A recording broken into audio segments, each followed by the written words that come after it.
मुशर्रफ बेटे की तमसील दुनिया में लिखे गए मशहूर अफसानों में से एक है जो लूका की इंजील उसके 15वें बाब में यीशु की जुबानी बयान की गई है।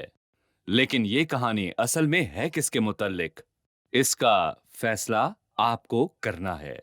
यीशु की खिदमत के वसीले बहुत से लोग खुदा के पास आ रहे थे और उनमें वो लोग शामिल थे जिन्हें गुनाहगार गर्दाना जाता था। फरीसियों ने उसे तनकीद का निशाना बनाना शुरू कर दिया। ये गुनाहगार लोग खुदा की नजर में नापाक हैं और तू इनके साथ उठता बैठता है।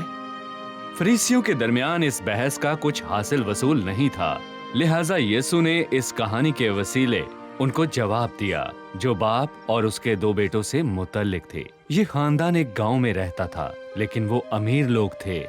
वो जिस जमीन के मालिक थे वो बाप दादा से उनकी मलकियत थी और 2 बेटों का होना बहुत बड़ी बरकत थी। इससे उनके बाप का नाम आगे चलना था। उनको अपने बाप की इज्जत का पास रखना था और वो उस जमीन के वारिस थे। लेकिन छोटा बेटा इख्तलाफ रखता था। वो अपने हिस्से की दौलत अभी चाहता था, जबकि उसका बाप अभी जिंदा था। ये बड़े सदमे की बात थी। उसने अपने बाप, भाई और सारे खानदान की तौहीन की। बड़े भाई के नजदीक ये जमीन उसके आबाओ अजदाद की निशानी थी, लेकिन छोटे बेटे के सामने उसकी हैसियत दौलत से बढ़कर ना थी। उसका बाप इस बात को समझ चुका था। मैं तेरी जायदाद बेचना चाहता हूँ। हैरत अंगेज तौर पर बाप ने उसे ऐसा करने की इजाजत दे दी। अब उस नौजवान के पास बहुत सा रुपया पैसा था। अब वो आजाद था। वो सब करने के लिए आजाद जो वो चाहता था। अपने बाप की नसीहतों से आजाद, हर चीज से आजाद। अब कुछ भी उसके जहन को तब्दील नहीं कर सकता था। उसने अपना घर और गांव छोड़ दिया। उसने उस जमीन को छोड़ दिया जो खुदा ने उसके बाप दादा को दी थी, वादे की सरजमीन। वो जानता था कि उसने अपने लोगों को बड़ा दुख दिया है और गांव के लोग उसे कभी माफ नहीं करेंगे। अब वापसी का कोई रास्ता नहीं था। उसने उनको रद्द कर दिया और उन्होंने उसको रद्द कर दिया। सबसे ज्यादा उसने अपने घर वालों को रंज पहुंचाया और बाप जानता था कि जवान बेटे को उसकी मर्जी के बरखिलाफ रोके रखना बेसूद था। वो किसी करीब के शहर में नहीं जा रहा था जहां उसका बाप आकर उसे वापस ले जाने की कोशिश करता। वो सब कुछ पीछे छोड़कर जा रहा था, वो जो कभी उसका और उसके खानदान का था। वो अपने बाप के असर से पूरी तरह से आजाद होने का इरादा कर चुका था। उसको काफी लंबा सफर दरकार था जो खतरे से खाली ना था, लेकिन वो पुरुमीद होकर आगे बढ़ता रहा। वो बहुत दिनों तक सफर करता रहा, यहाँ तक कि उसका अपना वतन कहीं बहुत पीछे रह गया। अब उसके सामने एक नया मुल्क था जहां हर चीज फर्क होगी और यही वो चाहता था। बिलाखिर वो उस शहर में पहुंच चुका था जहां के लोग, रस्म रिवाज और कवानीन उसके अपने इलाके से बहुत मुख्तलिफ थे। लेकिन उस गैर कौम शहर की एक बात उसके शहर जैसी ही थी। लोग रोटी खाते थे तो इसका मतलब है तंदूर। लेकिन उसे कैसे पता चले कि कौन सी चीज उस शहर में कितने की है? हकीकत ये थी कि उसे कुछ पता ना था। उसके पास अपने बाप की जमीन का बहुत सा पैसा था, पर वो उसकी हकीकी कदर से वाकिफ ना था। बेगाने मुल्क में एक मुसाफिर की हैसियत से वो बहुत गैर महफूज था और उसका कोई दोस्त ना था। अगर वो चाहता कि उसे यहाँ कबूलियत मिले तो यहाँ के मुताबिक रहना सीखना था। वो कपड़े जो वो गांव में पहनता था वो बड़े शहरों में अजीब लगते थे। एक अच्छी जगह तलाश करने के बाद जहां वो कुछ मौज मस्ती कर सके, जिंदगी बड़ी पुरलुत्फ हो गई और वो हर रोज लुत्फ अंदोज होने लगा। ये लोग बहुत से देवताओं की पूजा किया करते थे। बहुत से देवताओं के लिए बहुत से मंदिर भी थे। उनका ख्याल था कि जिंदगी का दारोमदार किस्मत पर है। वो अच्छी और बुरी तकदीर और इल्मे नजूम पर ईमान रखते थे। लिहाजा वो मंदिरों में जाकर देवताओं से अच्छी तकदीर की दुआएं मांगते। नौजवान यहूदी किसान इससे ज्यादा इल्मी माहौल में पला बढ़ा था। शायद उसे अपने मजहब से मुतल्लिक अपना मुंह बंद रखना जरूरी था। इस तरह के शहर में हमेशा कुछ न कुछ देखने को मिलता था। नए नजारे, नई बातें, नए ख्यालात। गांव की जिंदगी से मुआवजा करो तो ये बिल्कुल नई थी और वो इसकी एक एक साथ को देखने और सुनने का ख्वाहिशमंद था। रूमी सल्तनत के बहुत से ऐसे शहर थे जो अपने अखाड़ों और लोगों को दिखाने के लिए उनमें होने वाली लड़ाइयों पर बड़ा फख्र करते थे। उसके बाप के नजदीक ये बड़ी ही घटिया बात होती, लेकिन ये लोग उसे पसंद करते थे। कुछ पहलवान पेशावर थे, लेकिन उनमें से ज्यादातर गुलाम थे जो अपनी तरबियत के बाद चंद हफ्ते ही जिंदा रहते। ये वो मुआशरा था जहाँ इंसानी जान की कोई कदरों कीमत ना थी, जहाँ एक इंसान का कत्ल दूसरे इंसान की तफरीह का सबब था। लोग जुल्म होता देखकर खुश होते और इंसानों की खरीदो फरोख्त जानवरों की तरह होती थी। सब पहलवान अच्छी कारकर्दगी के लिए पुरुमीद रहते और इस उम्मीद के साथ कि अगली लड़ाई तक जिंदा रहेंगे।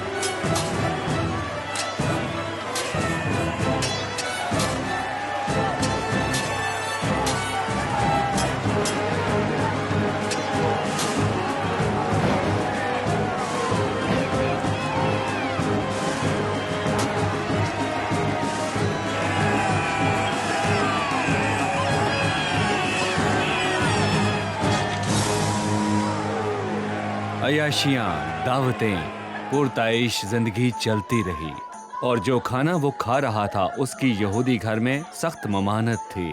लेकिन ये गैर कौम के दोस्त उससे लुत्फानंदोज हो रहे थे और वहाँ खाना खाने के लिए हमेशा मै का प्याला मौजूद होता। गांव में ऐसी दावतों का वजूद न था और ये सब कुछ उसे बहुत अच्छा महसूस हो रहा था। अपने बाप और बड़े भाई से दूर जो वो चाहता वो करता। वो जी भर के खुश हो रहा था। हमेशा बहुत से दोस्त उसके साथ दावतों के लिए तैयार रहते, क्योंकि ये सारी दावतें उसके पैसे से होती थी। बड़े शहरों की जिंदगी बड़ी ही पुरजोश होती है। हफ्ते और महीने गुजरते गए और वो अपना पैसा यूं खर्च कर रहा था जैसे कि वो कभी खत्म ही ना होगा।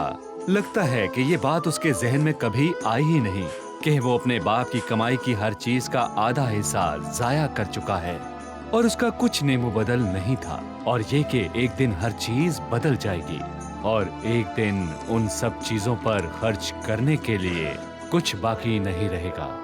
फिर क्या होगा? और बिल आखिर ऐसा ही हो गया। पैसे खत्म हो गए, कुछ बाकी ना बचा। उसने कभी नौकरी करने का सोचा तक ना था। उसके पास कुछ ना था, मालो असबाब, ना ही जगह जिसे वो अपना कह सके, ना खानदान। कोई नहीं था जो उसकी तरफ देखता। उसके पास कुछ भी ना बचा। कर्ज खाहों ने उसके तन पर कपड़ा तक ना छोड़ा, लेकिन वो खुशकिस्मत था। दूसरे लोग जो इस हालत में होते उनको गुलामों की मंडी में बेच दिया जाता था कि अपना कर्ज अदा करें। कम से कम वो अभी तक आजाद था। बस यही कुछ था। इस शहर में कोई ऐसी जगह नहीं थी जहां उसे खाना और रहने की जगह मिल जाती, और अब वहां कहत भी पड़ चुका था। खाने की अशिया नाकाफी और बहुत महंगी थीं। अपना पेट भरने के लिए अपनी चीजें बेचनी पड़ी, लेकिन वो दिन दूर नहीं थे जब रोटी भी मुश्किल से मिलती। किसी को इस बात की परवाह ना थी कि वो जिंदा है या मर गया है। बिलाखिर एक शहरी उसकी सरपरस्ती करने पर आमादा हुआ और उसे काम पर लगा दिया। ये बात गुलामी से कुछ ही कम थी। उसे सूरों को फलियां खिलाने का काम मिला। वो एक यहूदी था और उसने अपने पैदाइशी हक को हकीर जाना। वो सब कुछ खो चुका था, जबकि सूरों के पास भी कुछ खाने को था। आखिरकार उसने फैसला किया कि मेरे बाप के बहुत से मजदूरों को अफराद से रोटी मिलती है और मैं यहाँ भूखा मर रहा हूँ। मैं उठकर अपने बाप के पास जाऊंगा और उससे कहूंगा, ऐ बाप, मुझे अपने मजदूरों जैसा कर ले। इस बार सफर बहुत मुश्किल होगा, क्योंकि भूखे रहने की वजह से वो बहुत कमजोर हो गया था और उसके पास पैसे भी ना थे, लेकिन उसे आगे बढ़ना है और घर पहुंचना है। वो कहेगा, ऐ बाप, मैं आसमान का और तेरी नजर में गुनाहगार हुआ, अब इस लायक नहीं रहा कि तेरा बेटा कहलाऊं। मुझे अपने मजदूरों जैसा कर ले। हत्ता कि अब भी वो ये बात ना समझ सका कि माफी कमाई नहीं जा सकती, ये मुफ्त मिलती है। उसके बाप की बुढ़ापे में भी नजर ठीक थी और वो जानता था उसे सबसे पहले जाकर अपने बेटे से मिलना होगा। सिर्फ इस तरह से वो गांव वालों से बाहिफाजत घर पहुंच सकता था। गांव के मर्दो खवातीन ये महसूस करते थे कि उस बेवकूफ नौजवान ने उन्हें रद्द किया और धोखा दिया है। अब वो उस पर तरस क्यों खाए? वो एक अच्छी पिटाई का हकदार है, लिहाजा उसके बाप का पहले पहुंचना जरूरी था। वो जानता था कि उम्र रसीदा शख्स का वकार होता है, लेकिन इससे क्या फर्क पड़ता है अगर वो अपने बेटे को सलामती से घर ले आए। नौजवान ने तकरीर करने की कोशिश की। ए बाप, मैं आसमान का और तेरी नजर में गुनहगार हूँ। अब इस लायक नहीं रहा कि तेरा बेटा कहलाऊं। लेकिन बाप कुछ और सोच रहा था। बाप ने अपने नौकरों से कहा, अच्छे से अच्छा लिबास जल्द निकाल कर लाओ, हाथ में अंगूठी और पाँव में जूती पहनाओ और पले हुए बछड़े को लाकर ज़िबा करो ताकि हम खाकर खुशी मनाएं। बेटा सफर की थकान दूर करने के लिए आराम कर रहा था और बाप सारे गांव के लिए ज़ियाफत का एहतमाम कर रहा था। वो बछड़ा जो ईद पर ज़िबा होना था आज खाया जाएगा। पड़ोसी और दोस्त अहबाब जश्न मनाने और बाप की खुशी को दोबारा करने को आए। उसको दोबारा खुश देखकर अच्छा लग रहा था। अगर कोई और नहीं तो वो खुद ही जश्न मनाएगा, लेकिन वो चाहता था कि सारी बरादरी उसकी खुशी में शामिल हो। वो ज़ियाफत करना चाहता था। गांव के लोग जानते थे कि उस नौजवान ने ऐसा कुछ नहीं किया था कि उसके लिए ये सब कुछ किया जाता, लेकिन बाप की तरफ से ज़ियाफत की दावत कबूल किए जाने का मतलब था कि उन्होंने बेटे को खानदान के एक फर्द के तौर पर कबूल कर लिया है। लेकिन अभी भी एक मसला था। बड़ा बेटा जो खेतों में काम कर रहा था, जब वो घर पहुंचा तो उसने घर में दाखिल होने से इनकार कर दिया। उसने अपने भाई को हकीर जाना और उसके साथ कुछ ताल्लुक रखना ना चाहा। लेकिन ये भी लोगों में बाप की तौहीन थी। उसने कहा, देख, इतने बरसों से मैं तेरी खिदमत करता हूँ, लेकिन जब ये तेरा बेटा आया जिसने तेरा माल मता कस्बियों में उड़ा दिया, तो उसके लिए तूने पला हुआ बछड़ा ज़िबा करवाया। बाप ने बेटे से कहा, बेटा, तू तो हमेशा मेरे पास है और जो कुछ मेरा है वो तेरा है, लेकिन खुशी मनाना और शादमान होना मुनासिब था, क्योंकि तेरा भाई मुर्दा था अब जिंदा हुआ, खोया हुआ था अब मिला है। जब यीशु इस कहानी के इख्तिताम पर पहुंचा तो सच्चाई बड़े वाज़े थी। छोटा बेटा जानता था कि वो गुनाहगार है, लेकिन बड़े बेटे के दिल को भी बदलने की जरूरत थी। फरीसी यीशु पर तनकीद करने में गलत थे कि यीशु गुनाहगारों से प्यार करता है। ऐसा करते हुए वो खुदा की मोहब्बत पर तनकीद कर रहे थे। देखा जाए तो इस कहानी में बाप ने मुख्तलिफ अंदाज में अपने दोनों बेटे ही खो दिए और वो दोनों बाप के लिए बाइसे शर्मिंदगी हुए। छोटा बेटा जिसने घर छोड़ा लड़कपन में नहीं था, जिससे गलती हो गई। वो इतना बड़ा और समझदार था कि उसने अपने खानदान की जायदाद बेची, जानते बूझते हुए। उसने अपने खानदान, कौम और उस अहद से जो खुदा ने अपने लोगों से बांधा मुंह मोड़ लिया। अपनी मर्जी से अपने सब अहद और रिश्तों को तोड़ डाला। कुछ फरीसी इस बात पर यकीन रखते थे कि अगर कोई शख्स तौबा करना चाहता है तो जो कुछ उसने गलत किया है उसका अजाला भी करे। खोए हुए बेटे के लिए ऐसा करना नामुमकिन था। अब वो लौटाई हुई दौलत वापस नहीं ला सकता था। आखिर में बस उसने एक सादा सा काम किया। अपने तकब्बुर को एक तरफ रखकर वापस घर आया और अपने बाप से माफी मांगी। बाप की जानिब से मोहब्बत, माफी और पुरतपाक इस्तकबाल जिसका वो हकदार ना था, मुफ्त था। ये सब खुदा की तस्वीर पेश करते हैं।